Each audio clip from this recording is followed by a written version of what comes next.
제가 문제에다가 별표를 치는 것은 여러분들이 좀 알아두셔야 됩니다. 3번 문제 별표, 같이 별표 치세요. 인지이론, 피아제가 생각나야 되고요. 자, 인지이론의 주요 개념에 관한 설명으로 옳은 것을 모두 고른 것은 이게 박스형의 문제죠. 박스형의 문제의 지문은 똑같죠. 1번 기억, 니은, 디귿, 2번 기억, 디귿, 3번 니은, 리을, 4번 리을, 5번 기억, 니은, 디귿, 리을입니다. 이 밑에 있는 선택 지문은 똑같습니다. 박스형일 때. 또한 이 박스형 문제의 거의 90% 이상은 다 옳은 것 찾기입니다. 물론 옳지 않은 것도 나오지만 90% 이상이 다 무엇을 찾기다? 옳은 것을 찾기다. 이렇게 보시면 됩니다. 이 인지이론의 학자는 피아제입니다. 피아제가 이야기한 개념, 동화, 도식, 조절, 평형화, 중요한 개념들만 묶였네요. 자, 동화라고 하는 것은 무엇이냐? 새로운 정보를 접했을 때 기존의 도식을 변경하는 것이라고 했어요. 자, 우리는 기존의 도식을 갖고 살아갑니다. 그런데 새로운 정보가 들어왔을 때 그걸 바꾸는 게 뭐라 배웠죠? 조절한다라고 배워요. 조절한다라고 배웠어요.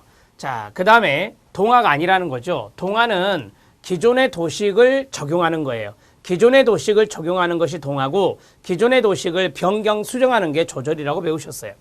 도식 들어갑니다. 사물이나 사건에 대한 가로, 전체적인 윤곽이나 개념. 어떤 사물이 있다, 어떤 사건이 있다, 거기에 대한 전체적인 윤곽이나 개념을 우리는 스키마, 도식이다 이렇게 말합니다. 스키마, 도식 같은 말입니다. 이렇게 정리하시면 돼요. 그래서 이것을 인지의 틀이다, 지각의 틀이다 이런 식으로 정리하고 있습니다. 인지의 틀, 지각의 틀 이런 식으로 알아두시기 바랍니다. 니은 지문 맞습니다.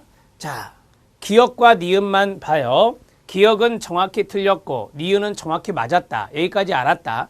디귿과 리을 제가 아직 안 봤습니다. 자, 옳은 것 찾기입니다. 그러면 니은이, 자, 기억이 틀렸고 니은이 옳다 그랬어요. 답은 어떻게 됩니까? 니은, 리을이 답입니다. 자, 보십시오. 니은이 들어가 있죠. 근데 기억도 들어가 있죠. 여기 니은이 없습니다. 여기 니은 들어가 있죠. 네, 들어가 있네요. 여기 니은 없죠. 여기 기억, 니은 들어가 있네요. 기억 틀렸는데 답은 그래서 3번이 답이 된다. 이런 식으로 유추해낼 수 있는 게 박스 문제입니다. 그래서 이 박스 문제를 풀 때는 여러분들 요령이 필요합니다. 문제를 빨리 풀 수 있는 요령. 디귿 들어갑니다. 기존의 도식을 활용하여 끊어요. 새로운 자극을 이해한다라고 했어요. 중요한 부분이 이거잖아요. 기존의 도식을 활용한다는 거. 이게 바로 동화라고 배우셨습니다. 조절이 아니다. 뭐라? 동화다. 이렇게 정리하십시오. 자, 리을 평형화가 있습니다. 평형화는 세 개의 단어를 찾으셔야 됩니다. 첫 번째 동화, 두 번째 조절, 세 번째 균형입니다. 이 세 단어를 찾아주셔야 돼요. 평형이라는 개념이 뭐죠? 평형. 쭉 그대로 유지하는 걸 평형이라 하죠. 그와 유사한 단어가 균형이라는 단어가 생각나실 겁니다.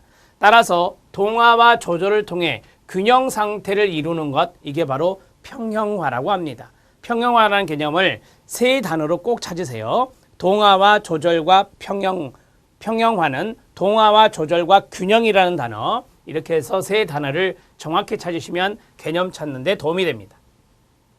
또한 이 적응이라는 개념이 있는데요. 적응이라는 개념은 하위 과정에, 이것도 알아놓으세요. 적응이라는 개념은 하위 과정에 두 가지가 포함됩니다. 하나는 동화라고 하는 것과 하나는 조절이라고 하는 것이 있다. 자, 지문 들어갑니다. 적응의 두 가지 하위 과정은 뭐다? 동화와 조절이다. 이것도 팁으로 말씀을 드리겠습니다. 적응이라고 하는 개념의 하위 과정 두 가지는 뭐다? 동화와 조절이다. 우리는 동화와 조절을 통해서 삶의 생활에 적응해 나가고 있습니다. 이렇게 정리하시고요. 자, 균형 상태를 이룬다라고 했어요. 이 대목이 아주 중요한 단어죠. 균형 상태를 이룬다 그러면 이제 평형화가 된다. 이렇게 정리하십시오. 개념을. 됐습니다. 자, 니은과 리을이 맞다. 이렇게 보시면 돼요. 여러분, 이 문제는 이번에만 나온 게 아니에요. 이전에도 동화와 조절 계속 물어봤거든요. 평형화도 나온 적이 있고, 그래서 이 문제는 잘 알아두셔야 될 문제. 3번의 별표, 4번 들어갑니다. 아들러가 나왔습니다. 아들러는 개인심리 이론의 학자입니다. 개인심리 이론의 아들러 이론에 관한 설명으로 옳지 않은 것은입니다. 아들러는 어떤 현실에 대한 주관적인 자각을 강조한 사람입니다. 어떤 현실에 대해서 주관적인 자각, 가장 중요한 단어가 바로 주관성이라고 하는 단어를 강조하십시오. 아들러에서 주관성이라는 단어가 등장한다는 것을 꼭 유념하고 이 문제 보게요. 자, 첫 번째, 인간 행동의 객관성. 벌써 틀렸죠. 객관성과 보편성을 강조한다라고 했어요. 자, 행동이라는 단어가 힌트가 됩니다.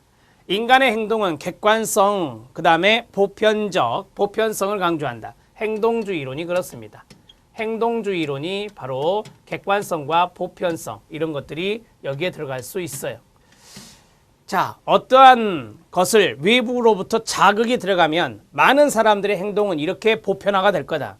이런 식으로 나타날 것이다. 라고 객관화시키고 보편적인 행동을 강조하는 것이 바로 행동주의 이론입니다. 자, 두 번째 들어갑니다. 인간을 하나의 통합된 유기체로 인식한다. 아들레의 인간관이 나왔어요. 통합적 인간관이라고 합니다. 통합적 인간관이라고 합니다. 아들레의 인간관을 그래서 총체적 인간관이라고도 합니다. 아들러의 인간관은 통합적 인간관, 총체적 인간관이라고 말합니다.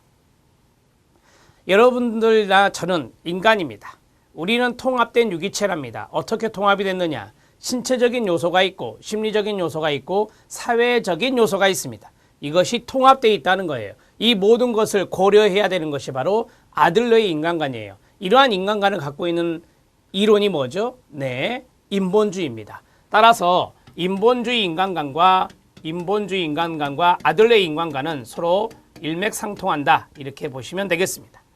자, 출생 순위가 있죠. 생활 양식 형성에 영향을 끼친다라고 했습니다.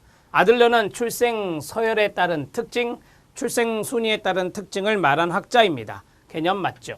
네 번째, 사회적 관심이라는 게 있습니다. 사회적 관심도 아들러가 이야기한 개념인데, 사회적 관심은 사회에 공헌하고자 하는 성향입니다. 선천적이지만 의식적인 개발을 필요로 한다라고 했습니다. 여러분, 이 사회적 관심이라고 하는 앞에 단어 다음에 뭐 나왔어요? 선천적이란 말이 나왔죠. 선천적인 것을 강조하는 게 또 뭐예요? 인본주의입니다. 그래서 사회적 관심, 어떤 사람이 사회에 공헌하고자 하는 성향이라고 하는 것은 타고나는 것이지만 그 다음에요, 의식적인 개발을 필요로 한다라고 했어요. 잠재력 개발입니다. 시작. 잠재력 개발. 이런 식으로 정리를 해 나가시면 됩니다. 아들러의 개념을 쭉 보다 보면 인본주의 시각과 인본주의 이론과 맥락을 좀 같이 하는 것들이 있어요. 그러한 것들을 같이 연상하면서 공부를 하셔야 됩니다. 개인의 성장과 발달은 그렇죠. 열등감을 극복하려는 시도에서 나온다라고 했습니다. 자, 열등감을 극복하려는 시도, 그게 바로 보상이라고 할 수 있는데요. 자, 열등감과 보상에 의해서 우월성을 추구하게 됩니다. 열등감과 보상에 의해서 우월성을 추구하게 된다. 그게 바로 아들러가 이야기한 성장과 발달의 개념입니다. 자, 5번 지문도 맞습니다. 잘못된 부분은 1번에 있었습니다. 인간 행동의 객관성과 보편성을 강조하는 것은 행동주의 이론에 가깝다. 이렇게 보시고, 이 아들러는 바로 주관성이라는 것을 강조하는데, 자, 현실에 대한 주관적 자각입니다. 현실에 대한 주관적 자각을 강조한다. 이렇게 정리를 하시면 되겠습니다. 자, 됐습니다. 4번 문제 해결했고 5번 문제 들어가도록 하겠습니다.